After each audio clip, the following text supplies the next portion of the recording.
1 दिसंबर 1948 की सुबह सोमरटन बीच पर एक आदमी ने रेत पर एक और आदमी को देखा, सूट और टाई में समुद्र की दीवार के पास। पहले लगा वह सो रहा है, लेकिन वह कभी नहीं उठा। पुलिस को एक अनजान अच्छे कपड़े पहने आदमी मिला, न बटुआ न पहचान, बस एक टिकट, कंघी और सिगरेट। उसके कपड़ों से लेबल काट दिए गए थे, पहचान का कोई सुराग नहीं। संघर्ष या मौत का कारण नहीं मिला। वह एक रहस्य बन गया। सोमरटन मैन दशकों तक ऑस्ट्रेलिया को हैरान करता रहा। उसकी पहचान 70 साल से भी ज्यादा समय तक रहस्य बनी रही। रेत पर पड़ा आदमी एक किंवदंती बन गया, एक पहेली जिसका जवाब आज भी बाकी है। जांच शरीर से ही शुरू हुई। रोग विशेषज्ञों ने 40 के दशक के एक आदमी को पाया जो बेहतरीन शेप में था, शायद डांसर या धावक। उसके दांत असामान्य थे, शायद विदेशी। मौत का कोई कारण नहीं मिला। उसकी पहचान एक रहस्य थी। फिंगरप्रिंट रिकॉर्ड से कोई मेल नहीं। कपड़ों के लेबल हटाए गए थे, पहचान छुपाने की कोशिश। पुलिस को एडिलेड रेलवे स्टेशन पर एक सूटकेस मिला। उसमें दुर्लभ नारंगी धागा था जो उसकी पतलून में मिला। सोमरटन मैन को एम्बाम किया गया, एक प्लास्टर कास्ट बनाई गई। वह एक नामहीन, अतीतहीन आदमी था। यह मामला एक पहेली थी जिसका कोई जवाब नहीं था। शरीर मिलने के 4 महीने बाद मामले ने एक नाटकीय मोड़ लिया। प्रोफेसर जॉन क्लीलैंड ने आदमी की पतलून में छिपा हुआ एक छोटा मुड़ा हुआ कागज का टुकड़ा खोजा। उस पर 2 शब्द, तमाम शुद्ध। विशेषज्ञों ने बताया कि यह वाक्यांश फारसी था, रुबायत ऑनफ उमर खयाम के अंतिम शब्द, जिसका अर्थ है यह समाप्त हो गया है। क्या यह एक सुसाइड नोट था या एक चिढ़ाने वाला सुराग? पुलिस ने रुबायत की एक प्रति के लिए सार्वजनिक अपील शुरू की, जिसका अंतिम पृष्ठ फटा हुआ था। किताब की तलाश एक राष्ट्रीय जुनून बन गई। यह समाप्त हो गया है। वाक्यांश ने मामले पर एक छाया डाल दी। क्या समाप्त हो गया था? एक जीवन, एक प्यार, एक गुप्त मिशन। सोमरटन मैन अब एक दुखद शख्सियत था। उसकी कहानी एक पुलिस मामले से एक साहित्यिक रहस्य में बदल गई थी। 2 शब्द एक अंतिम अध्याय थे, लेकिन बाकी की किताब गायब थी। पुलिस का नया मिशन उस किताब को ढूंढना जो अंतिम शब्दों से मेल खाती हो।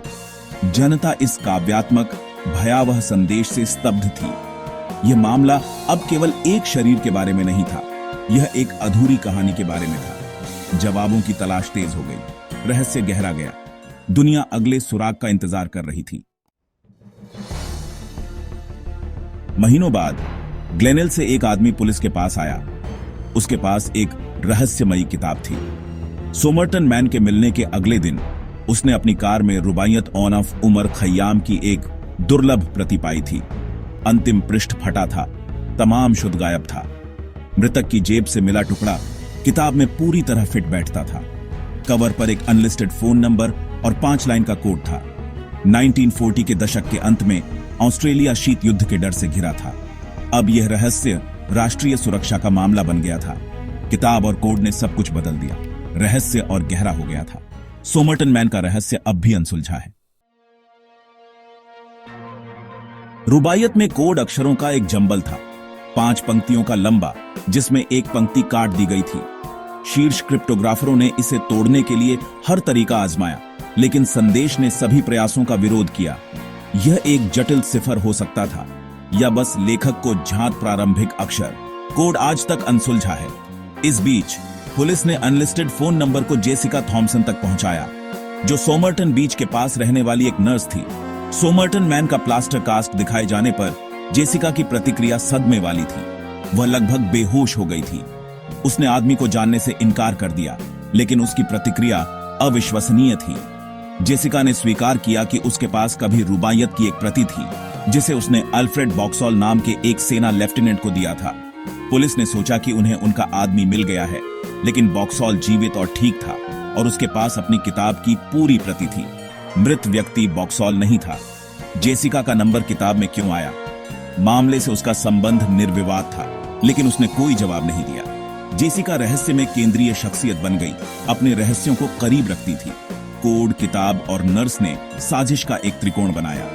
सोमरटन मैन की पहचान छिपी रही। मामला अब रहस्यों का एक जाल था, जिसके केंद्र में जेसिका थी। दुनिया को यह सोचने के लिए छोड़ दिया गया था, कोड के पीछे असली कहानी क्या थी?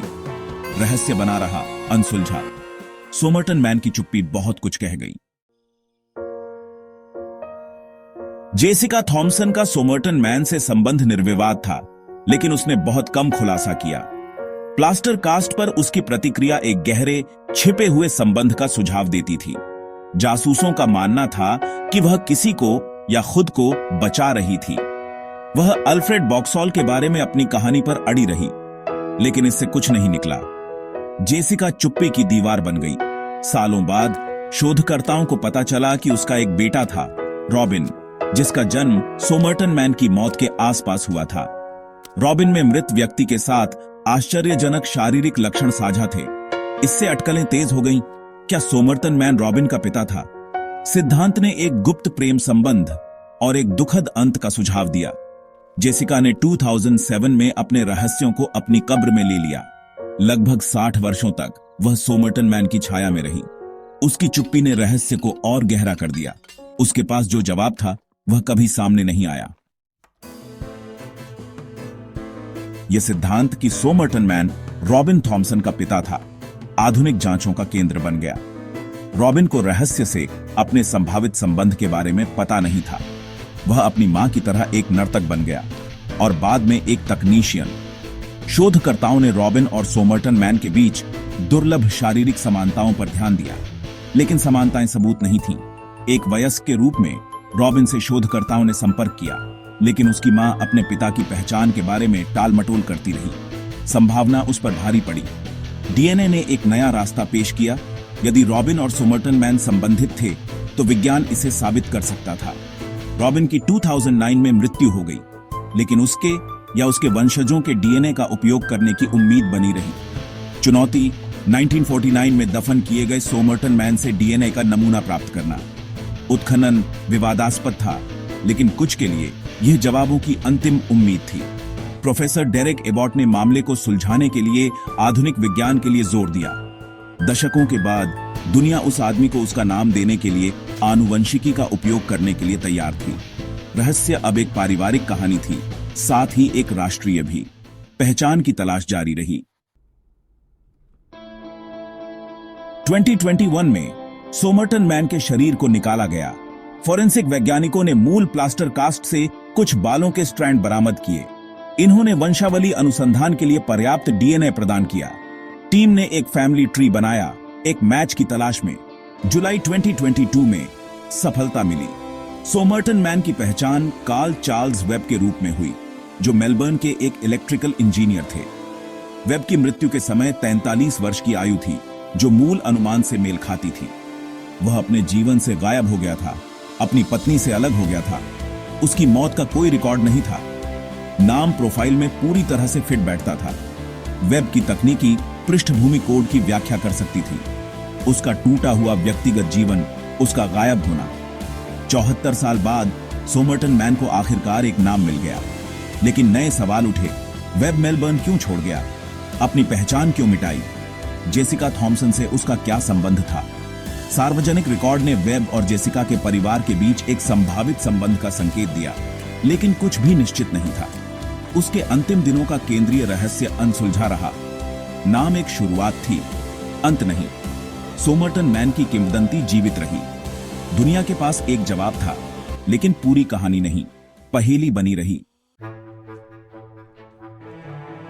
सोमर्टन मैन को कार्ल वेब के रूप में नाम देना विज्ञान की एक जीत थी।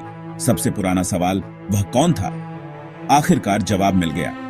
लेकिन क्यों मायावी बना हुआ है? वेब ने अपनी पहचान मिटाने के लिए इतनी दूर क्यों गए? क्या वह एक जासूस था या सिर्फ संकट में एक आदमी?